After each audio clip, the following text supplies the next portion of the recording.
Hello and welcome to the news at 7. Tonight, updated guidance on single-sex toilets in schools. The Scottish Government says schools must provide separate toilets for boys and girls on the basis of biological sex.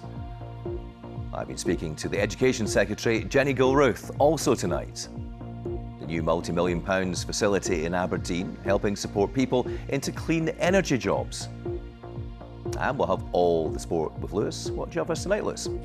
Well, Graham, after a Ryder Cup to remember, we get the lowdown from the Team Europe Hotel, where there may be a few sore heads today. And we meet the winners of the Make a Difference Awards. I'm Graham Stewart. Welcome to the news at 7.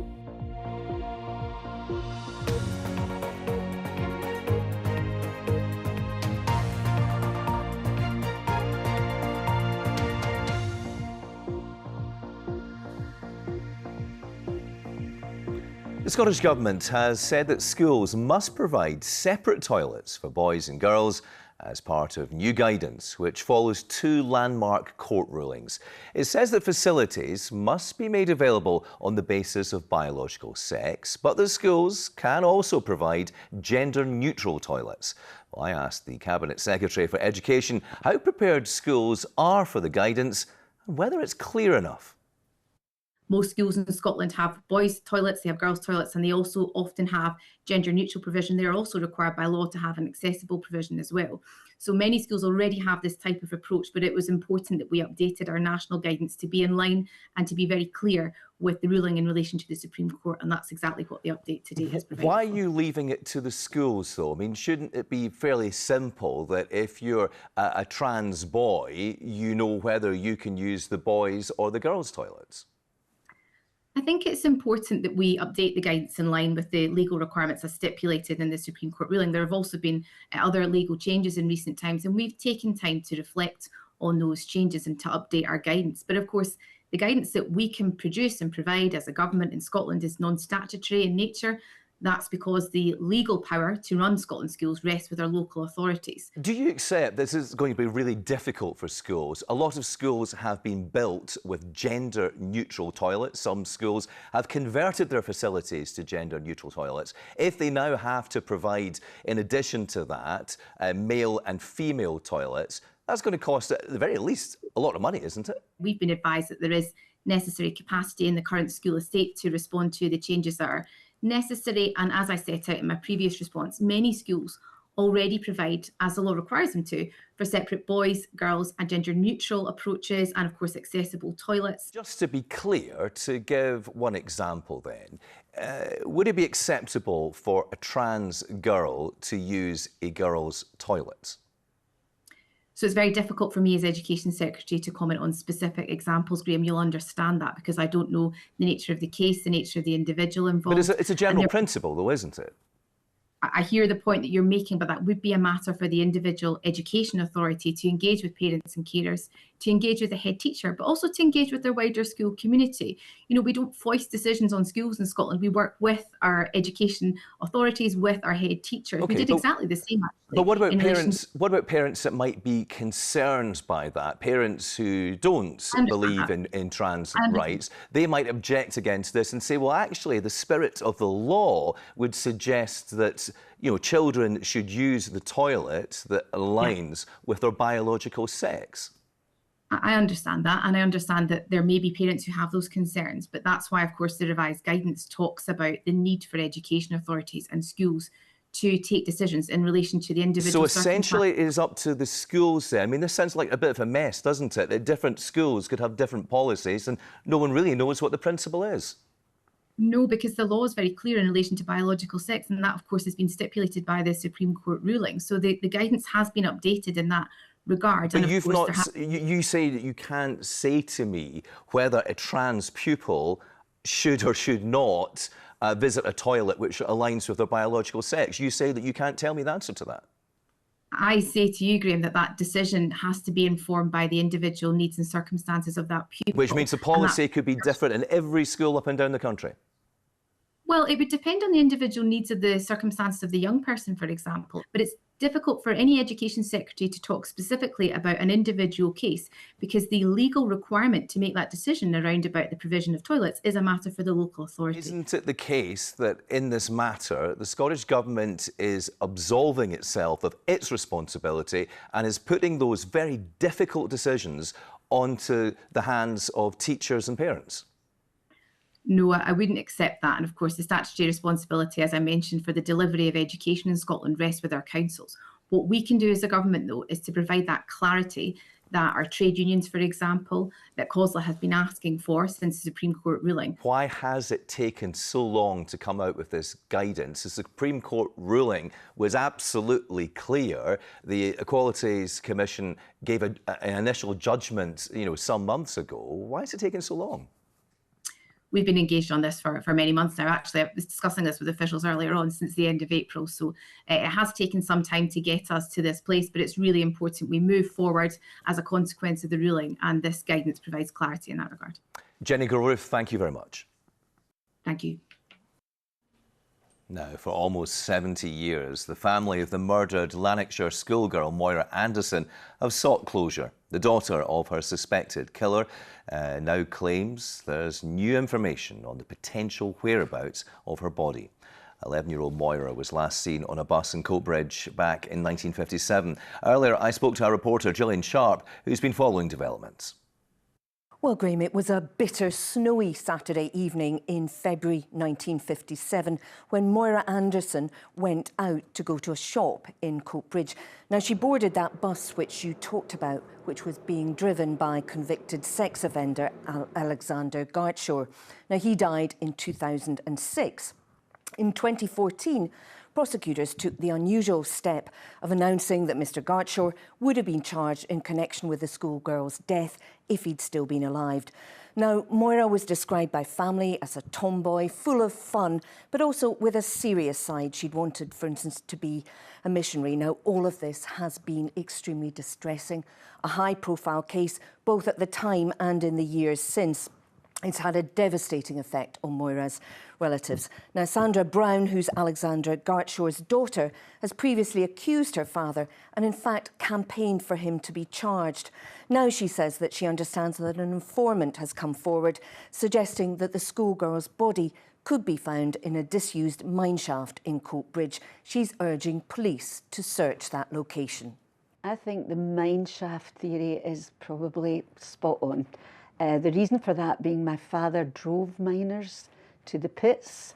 It's possible to look at what was capped prior to 1957. That eliminates them. It's possible to look at mine shafts that were filled in the 60s and in the 70s, probably because of health and safety. But I think it comes down to a very doable number. You're talking on one hand. So, Gillian, what have Police Scotland had to say? Well, Graham, they have said that undetected, unresolved homicides are never closed and that any new information that they receive relating to Moira Anderson's case will be fully assessed and investigated. Gillian, thank you very much. A £10 million facility which will support people into clean energy jobs has been opened in Aberdeen. Known as an Energy Transition Skills Hub, it's the largest of its kind in Scotland and was officially opened this morning by the First Minister. Ben Phillip reports. The harbour in Aberdeen has been a focal point of the oil and gas industry for decades. And the Energy Transition Zone in Aberdeen is at the heart of this energy revolution. Nearby, a so-called Energy Transition Zone is being built with an aim of transforming the city into a hub for cleaner energies like offshore wind. A key part of that is this former dairy, now Scotland's largest energy transition skills hub. It was officially opened today by the First Minister. What I want to make sure is that people in the north east of Scotland are reassured by the investment and the commitment of the Scottish Government to support them through that transition to net zero, because we have got an North Sea oil and gas basin which is very mature, it is declining, so we have to have new energy prospects. The hub includes a state-of-the-art welding academy and will support 1,000 people into jobs with a focus on energy transition in the first 5 years of its operation. Reese and Grace are just 2 of dozens of students already eyeing up a job in the renewable sector. We're doing 2 years of work in 1 year, so we're getting all the welding course done, we're getting the fabrication course done, and we're getting also cutting and some coding and designing on computers as well. I mean, I was a bit intimidated going in because obviously it's like male dominated, but like everyone's really nice and I found like it's like very comfortable. You get used to it quickly. The hub also has an advanced manufacturing zone and digital training suites. With uncertainty in the push to net zero, it will also adapt for the skills required from industry at the time. Ben Phillip, reporting Scotland, Aberdeen. OK, let's get a roundup of the stories making the BBC News app in Scotland. And Aberdeenshire and Aberdeen City Councils may have to pay more than £1 million in compensation to people who experience severe abuse as children at the hands of their foster carers. A specialist welding facility to support shipbuilding, planned for a site beside the River Clyde, looks set to go ahead after the UK government confirmed £2.5 million of extra funding. And police are concerned for the welfare of 2 golden eagles that have gone missing in the hills of Dumfries and Galloway. And for more on these and indeed other stories, you can scan the QR code on your screen right there just now, and that will take you to the BBC Scotland News app. Now, vets have labelled the starvation of hundreds of soy sheep on Hurta in St Kilda as cruelty. They want the National Trust for Scotland and the Scottish Government to better manage the animals. But ministers say they don't fall under welfare laws as they're a distinct breed. Well, earlier I spoke to one of the US vets, David Buckland, who suggests that their isolation is the reason why they are left to starve. I think it's probably because it's in a location where the public can't see it. If this was Hurta is a 670 hectare island, and if this was on a 670 hectare farm, say, wherever in the Pentland Hills, then where sheep are starving to death, then I think the public would not put up with it. So given that it's so remote, just give us a sense of what you think the solution to the problem might be. Hurta, of course, has got the radar station there, which is supplied throughout the summer by a big landing craft. It would be very easy, certainly for Hurta, to remove some of the sheep every year or two for sale or for grazing elsewhere on the mainland. And you think there'd be a sustainable home for them on, say, the mainland? Absolutely. I mean, they're a rare breed. They could be sold. Just today, as a result of your being on the BBC News website, a large estate and Sky has been in touch saying that they could take sheep on a regular basis. It's not. It should be quite possible. Do you think they need to be reclassified? Would that help protect them? It would. I mean, in England, they're classified as protected animals under the Animal Health and Welfare, or their Animal Welfare Act, which is almost identical to the Scottish Animal Health and Welfare Act, word for word. But for some reason, the Scottish Government, the Chief Veterinary Officer for Scotland, has decided that they should be viewed as wild animals, making them the only sheep in the UK to be treated as wild animals. OK, David, thank you very much indeed. Thank you. And you can see more on this story on Yorpa, St Kilda's starving sheep, which is on BBC Alpa at 9 o'clock tonight, or available now on the iPlayer. Every year, Scotland wastes nearly 500,000 tonnes of food. That's around 174 kilograms for every household. Well, according to Zero Waste Scotland, fresh veg and salads are the most wasted foods, with potatoes bearing the brunt. Nearly half of food is wasted because simply it isn't used in time. Well, now Zero Waste Scotland says it's going to come up with a plan to deal with the problem. And earlier I spoke to Andrew Pankhurst and asked him why we're wasting so much food. I mean, partly it's just busy lives, but one of the things that's come out in the reports today is that like evening meal times drive over 40% of food waste, and that's just busy families struggling to get that balance right. So one of the biggest factors is that we tend to cook and serve too much. So portioning is something that you know, we're trying to sort of get people to think harder about, and maybe using things like little measurers to measure things like pasta and rice. The other things that we see driving a lot of waste is that people just don't get around to using stuff in time. So it's a lot of it is just simple things like managing your fridge and that rotation of things and making sure that you've got a plan to eat stuff on certain days so you're not getting to it and gone, this has gone off, you know, that kind of thing. People might ask, well, what are the benefits? So, I mean, the benefits to the individual are financial, you know, largely. I mean, we say that the average family could save about £800 a year from wasting less food. When you add it up across Scotland, it's £1.3 billion worth of food that we're throwing away every year, so it's pretty significant. Beyond that, there is a huge environmental cost to food waste. Do you think the first factor, though, will be more powerful, just convincing people that they can actually save money?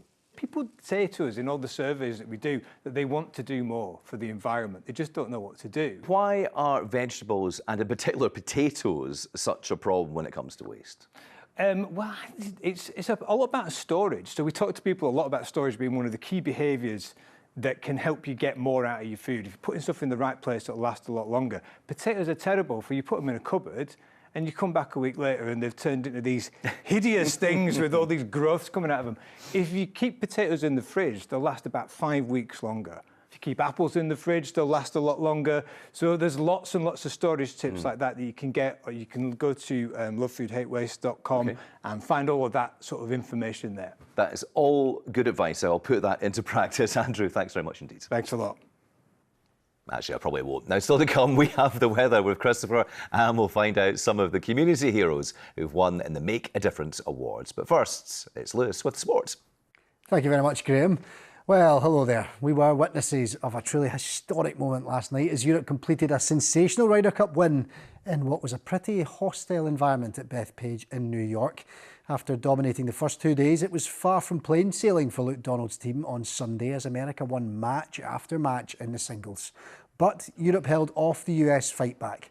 Ireland's Shane Lowry here sinking the putt that retained the trophy. Tyrrell Hatton securing the win, having his match with Colin Morikawa. And it was Oban's Robert McIntyre who put the icing on the cake, winning the 18th hole to tie his match for the final half point.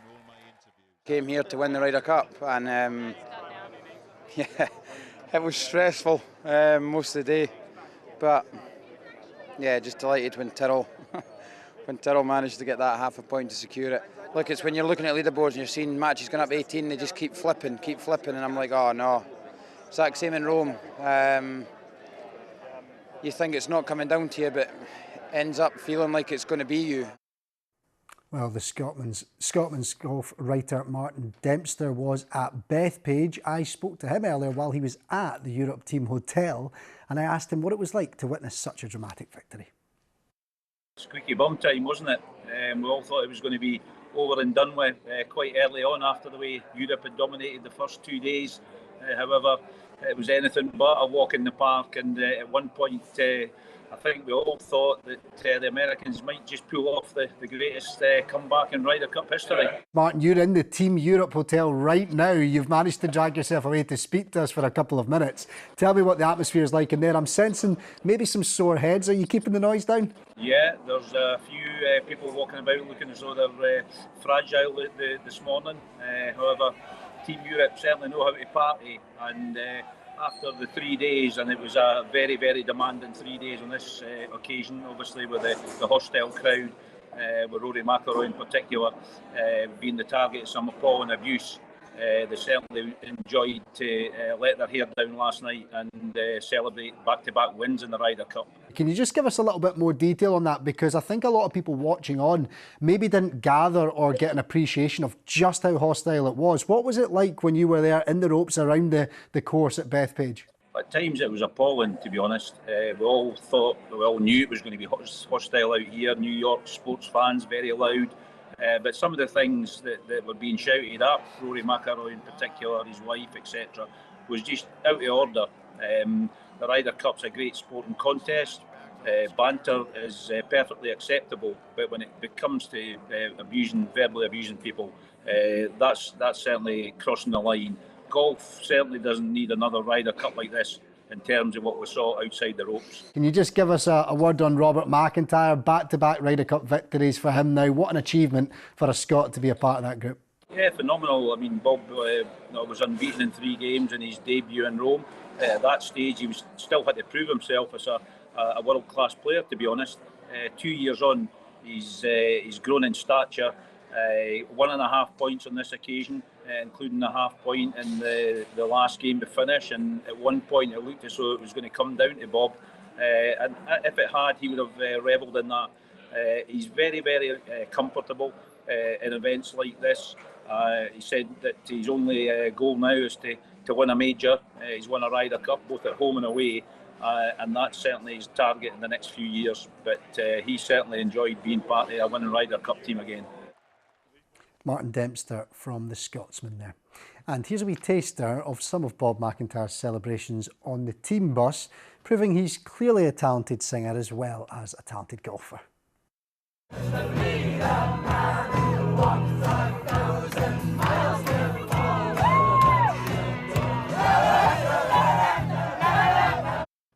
Go on, Bob. OK, to football now, and Hearts go into this season's first Edinburgh derby on Saturday as league leaders. Their 3-0 win over Falkirk at the weekend extended their unbeaten run, and it's a huge turnaround from this time last year when they were bottom of the league without a win. It's still early days, of course, but former captain Christoph Berra says fans can dream about winning the league, but second place is a realistic possibility. Celtic have slow start, but they've started slow in the past. You expect them to pick up. Rangers, on the other hand, they're very fragile just now. They're not convincing anyone, and it's definitely there for Hearts to go, especially to try and get second place. I think Hearts, we've been up and down throughout the last decade. I think it's about time we got a bit of consistency. The manager's come in, a very experienced manager, knows this league inside out, been successful at Aberdeen. They've a new squad of new players, but they have gelled quickly. The last couple of years they've relied on Lawrence Shankland a lot.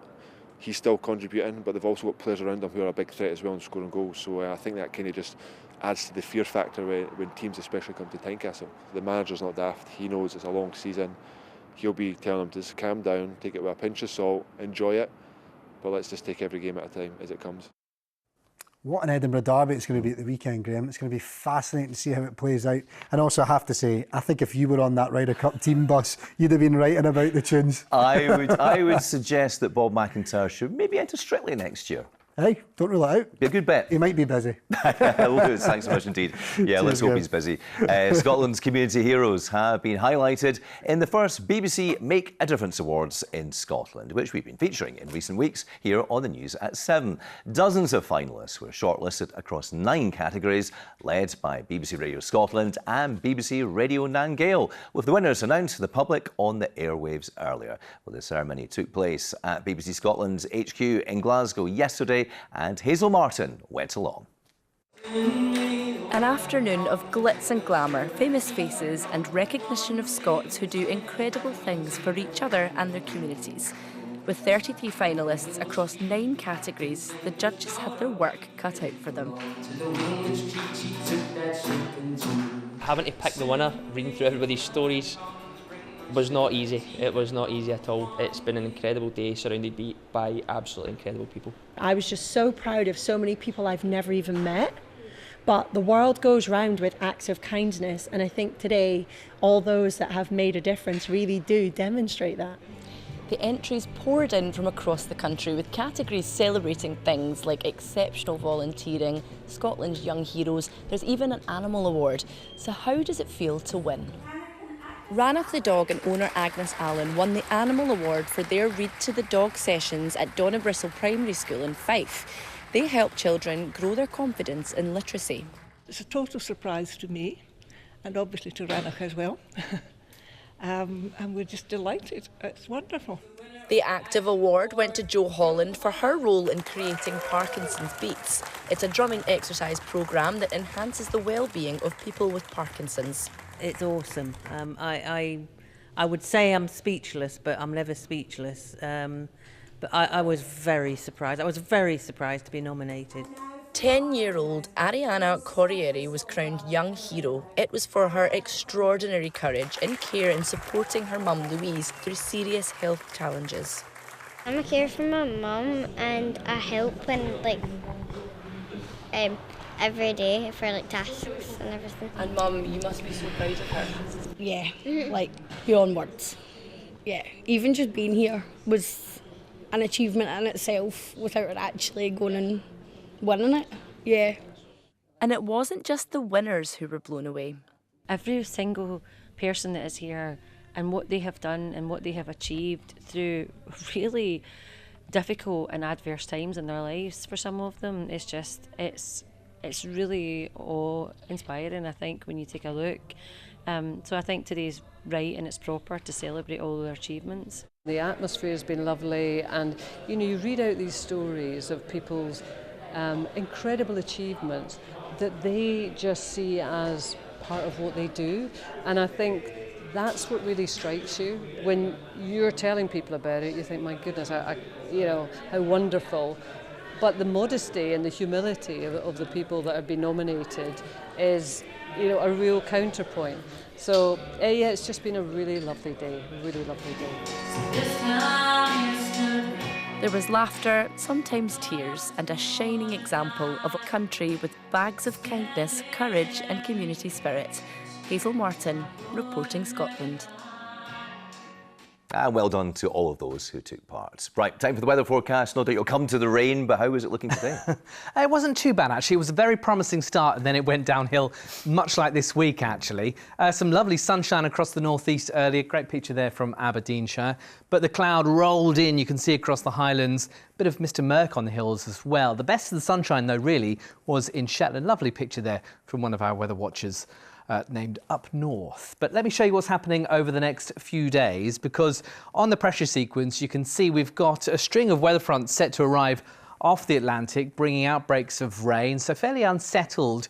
Initially not particularly heavy rain, but come Wednesday night into Thursday turning really quite heavy indeed in the west. There it is there, that pulse of rain, and then over my shoulder, well, something stormy for the end of the week. More on that in a second. First thing tomorrow, it's a cloudy start with a few spots of light rain across eastern Scotland through the borders in towards Fife and the northeast. Towards the west, something dry, perhaps even a bit of brightness towards sky there in and around the Moray Firth as well, as that overnight rain continues to clear eastwards away from Caithness.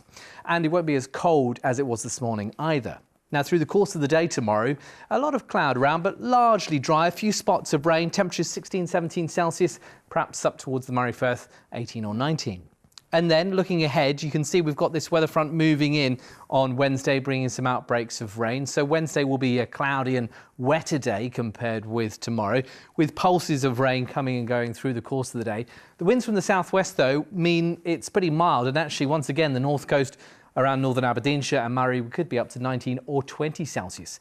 But then Wednesday evening and Wednesday night, we start to see that pulse of really heavy rain setting in through parts of Argyll in towards Inverclyde and much of the southwest Highlands. That wet weather will be heavy and persistent. Poor conditions on the roads.